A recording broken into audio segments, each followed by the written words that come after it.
What's up, everybody? Welcome back to another video. In today's video, I'm going to be talking about Chelsea and what's next for them in these upcoming seasons, and what players should they sign on this transfer window, what players should they release, and we're also going to be talking about the new owners that they got a few seasons ago. I think it was a season or two ago, but we're going to be talking about them too. Before we start, if you guys haven't already, please like, subscribe, comment, share the video if you guys haven't already. And I'm not gonna make the intro too long. Let's just jump straight into it. So if you guys haven't heard already, you guys probably have, but this happened like 2 seasons ago. But I'm gonna just say it again to recap. Chelsea got new owners, and if you guys haven't already, again I'm gonna recap.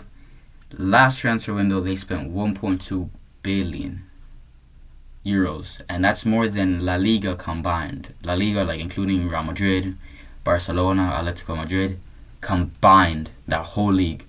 One team from the Premier League, Chelsea, spent more money, and I think it was about like 100 million too. But yeah, they've been going crazy with signings.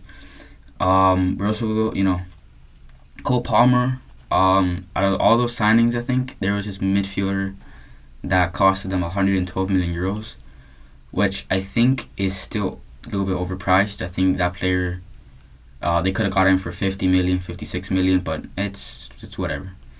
But I feel like the only good player that's come out of this has to be Cole Palmer. If I say Cole Palmer a few times in this video, apologies. I've seen too many edits of him already, and now that's just stuck in my head, but whatever. So Cole Palmer, 20 goals, 20 plus goals this season with a bunch of assists, bunch of good plays, good passes, everything that we want and need from a young player to make sure that the player gets good in the future.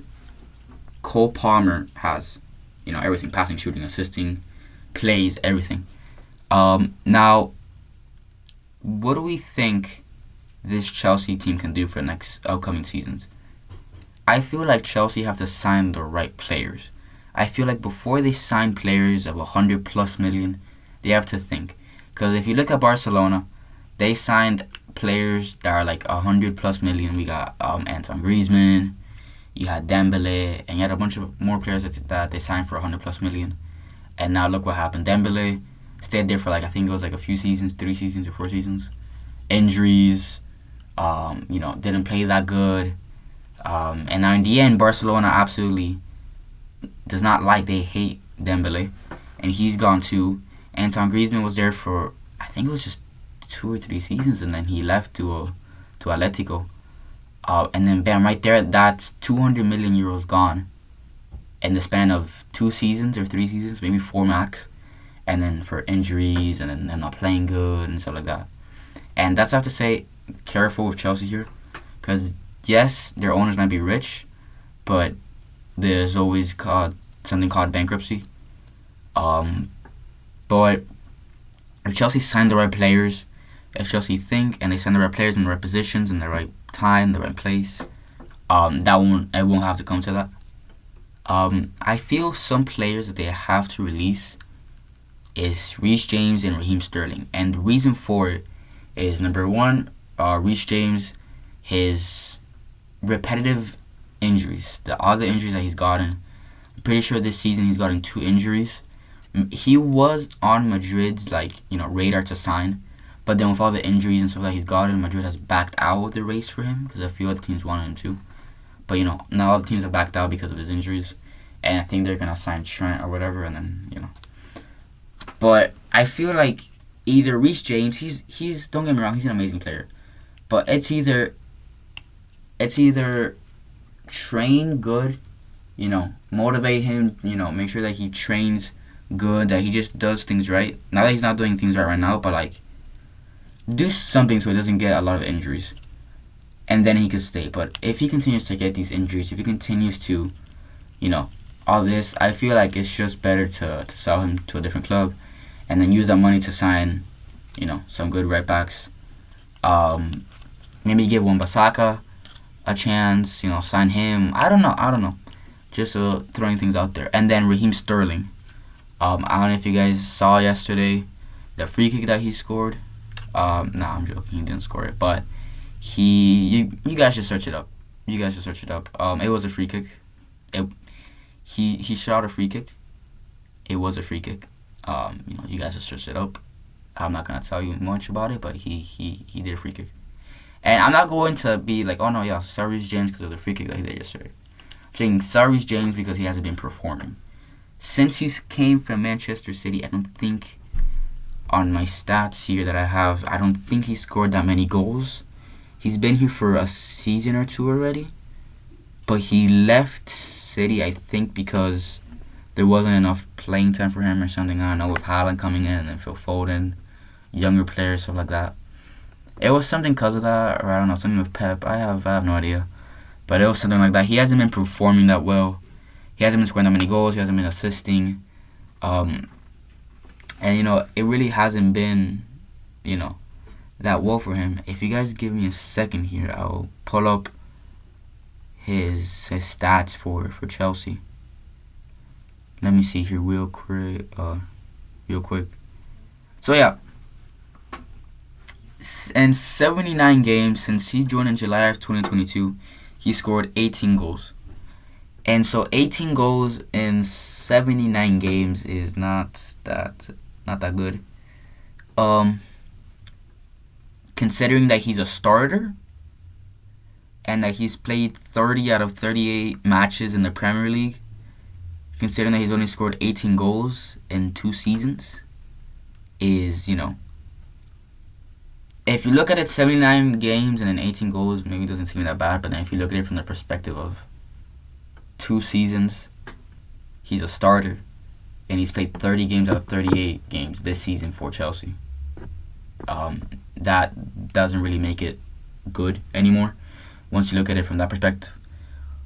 But, yeah.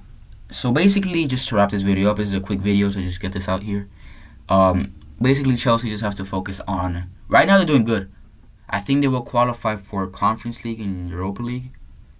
Maybe Europa League, I'll have to check it out, but maybe Europa League. I feel like the team right now, these last few games they've been playing, they beat Nottingham Forest, they tied Aston Villa, and then they won their game yesterday. If they continued on this path that they're going, winning all these games and doing all these good strategies and all of that, they could come back to the Champions League. And winning it, I don't see Chelsea winning the Champions League for a few seasons. Right now, I feel like the reason that they're doing, kind of not good, kind of good is because of all the young players that they have right now. Enzo Fernandez, Cole Palmer, all those players. And now they're doing good because I feel like the players are getting, I guess, kind of used to the league that they're playing in. You always have to give some players that are not experienced in playing in other leagues some time to adapt. Everybody, looks at Bellingham. They're like, oh, but Bellingham didn't need time to adapt. That's because he's played for Borussia Dortmund. Bellingham's used to playing in these big Champions League moments for Borussia Dortmund. But Enzo Fernandez, that they also signed for 100+ million. He came from Benfica, I think, from Portugal. He's not used to those big Champions League moments. Same as Cole Palmer. Man City have been in semifinals and quarterfinals and all of that, but he hasn't really started from any first legs or second legs, which is kind of disappointing, but it is what it is. So now I feel like these last few matches are because the players are getting used to the terrain and they're getting used to the leagues and all the games so they're getting more used to it. But yeah, that's my take on things. If you guys agree with me, you guys don't agree with me, I really don't care. But yeah, that's the video. If you guys liked it, if you guys want me to continue doing more of these videos, please tell me in the comments that you guys like these type of videos of me saying, what's next. What's next is, what's next for Man United. I'm going to do one. I'm going to try and get that up tomorrow, if not the day after. And then I'm going to do a little bit of PSG. I'm going to do a little bit of, I'm going to do some predictions with Frank yesterday. I posted a video on him. You guys seem to like him, so, I'm, either way, if you guys didn't like him, so we're going to bring him on. But, I'm going to do some predictions with him on the Euros, on the Copa America that's also happening here, at the same time in summer, which is going to be really fun. And then I have a special guest, another one of my friends that's a Man United fan, to have his perspective on what's going on to Manchester United. But yeah, if you guys enjoyed this video, please like, subscribe, share, comment. And yeah, thank you guys for watching, and I'll see you guys in the next one. Bye.